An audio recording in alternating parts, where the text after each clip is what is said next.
Assalamualaikum warahmatullahi wabarakatuh. Di sini saya mewakili dari kelompok 7A yang akan menyampaikan materi tentang Islam Nusantara dan Islam berkemajuan.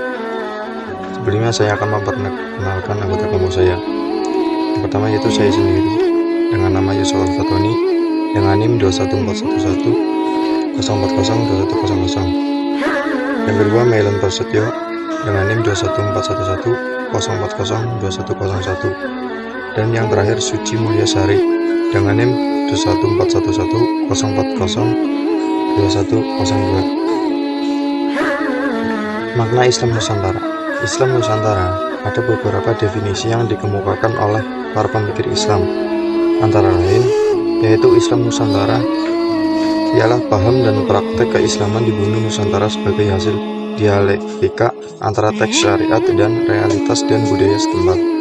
Pemaknaan yang senada yaitu Islam Nusantara adalah Islam yang khas ala Indonesia, gabungan nilai Islam teologis dengan nilai-nilai tradisi lokal, budaya, adat istiadat di tanah air.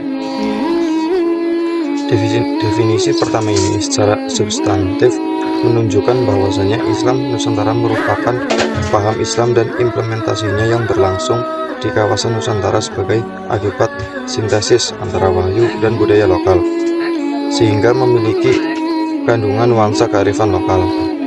Sedangkan definisi kedua merupakan Islam yang berkarakter Indonesia, tetapi juga sebagai hasil dari sintesis antara nilai-nilai Islam teologis dengan nilai-nilai tradisi lokal.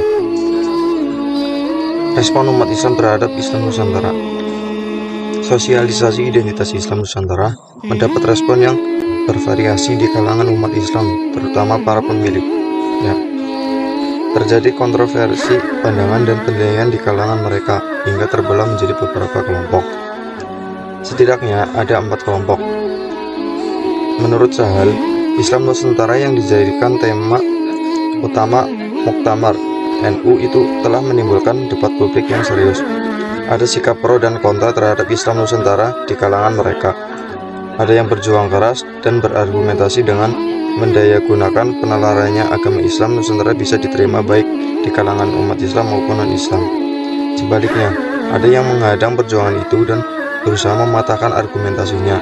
Ada yang memiliki harapan besar dengan kehadiran Islam Nusantara itu. Namun ada yang justru menaruh berbagai kecurigaan sebagai rekayasa yang canggih dari Barat.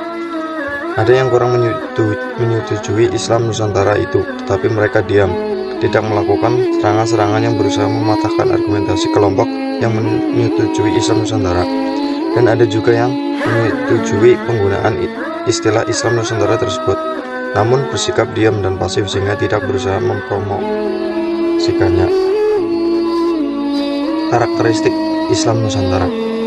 Islam Nusantara ini memiliki karakteristik yang khas sehingga membedakan dengan karakteristik Islam kawasan lainnya, khususnya Islam Timur Tengah yang banyak mempengaruhi Islam di berbagai belahan bumi ini. Wilayah Nusantara memiliki sejumlah keunikan yang berbeda dengan keunikan di negeri-negeri lain, mulai keunikan geografis, sosial, politik, dan tradisi peradaban. Islam Nusantara merupakan Islam yang ramah, terbuka, inklusif, dan mampu memberi solusi terhadap masalah-masalah bangsa dan negara. Islam yang dinamis dan bersahabat dengan lingkungan kultur, subkultur, dan agama yang beragam. Islam bukan hanya dapat diterima masyarakat Nusantara, tetapi juga layak mewarnai budaya Nusantara untuk mewujudkan sikap akomodatifnya, yakni rahmatan li alamin. Pesan rahmatan li alamin ini menjadi karakteristik Islam Nusantara, sebuah wajah yang moderat, toleran, cinta damai, dan menghargai keberagaman. Islam yang merangkul bukan memukul, Islam yang membina bukan menghina, Islam yang memakai hati bukan memaki-maki, Islam yang mengajak tobat bukan menghujat, dan Islam yang memberi pemahaman bukan memaksakan. Semenjak awal, Islam Indonesia memiliki corak dan tipologi tersendiri, yaitu Islam yang ramah dan moderat, dan merupakan Islam garis tengah yang menganut landasan ideologi dan filosofis moderat. Arus besar yang diwakili NU dan Muhammadiyah telah menjadi merek paten bagi gerakan Islam modern, terbuka, inklusif, dan konstruktif. Moderasi dan toleransi menjadi karakteristik mainstream anggota kedua organisasi tersebut. Moderasi NU dan Muhammadiyah ini mewarnai corak Islam Nusantara selama ini, sebab dua organisasi Islam terbesar ini merupakan simbol Islam Nusantara. Kendati pun ada juga organisasi Islam yang radikal maupun liberal, tetapi keduanya sangat kecil, sehingga tidak patut menjadi kelompok mainstream yang mewakili Islam Nusantara. Sejarah Islam berkemajuan. Islam berkemajuan tidak lepas dari sejarah dan perkembangan Muhammadiyah. Hal ini dikarenakan di Indonesia sendiri memang organisasi Islam inilah yang memakai gagasan Islam berkemajuan sebagai suatu identitas lama yang dideklarasikan kembali dan melekat sebagai ideologi untuk melaksanakan arah gerak dalam jati diri eksistensi Muhammadiyah. Akar histori dari Islam berkemajuan dapat dilacak dengan memahami awal lahirnya Muhammadiyah yang digagas oleh Kiai Haji Ahmad Dahlan tahun 1868 sampai 1923. Akhirnya Muhammadiyah berangkat dari keprihatinan Kiai Haji Ahmad Dahlan terhadap situasi dan kondisi global umat Islam waktu itu yang tenggelam dalam kejumudan serta keterbelakangan. Kondisi ini semakin diperparah dengan politik kolonial Belanda yang sangat merugikan bangsa Indonesia.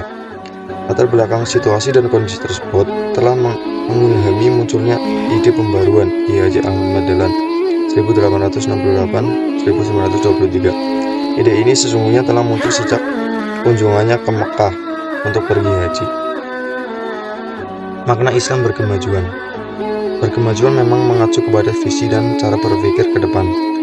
Dalam dua kalimat ini, atas misalnya, nampak jelas makna dari kata berkemajuan adalah dekat dengan selalu berpikir ke depan, visioner, dan selalu one step ahead dari kondisi sekarang. Namun ia tidak menjadi istilah khusus yang menjadi simbol, slogan atau jargon tertentu di Muhammadiyah. Hal ini bisa dilihat dari kenyataannya bahwa setelah masa-masa Kiai Haji Ahmad Dahlan, istilah tersebut jarang sekali dipakai dalam berbagai literatur Muhammadiyah dengan makna khusus.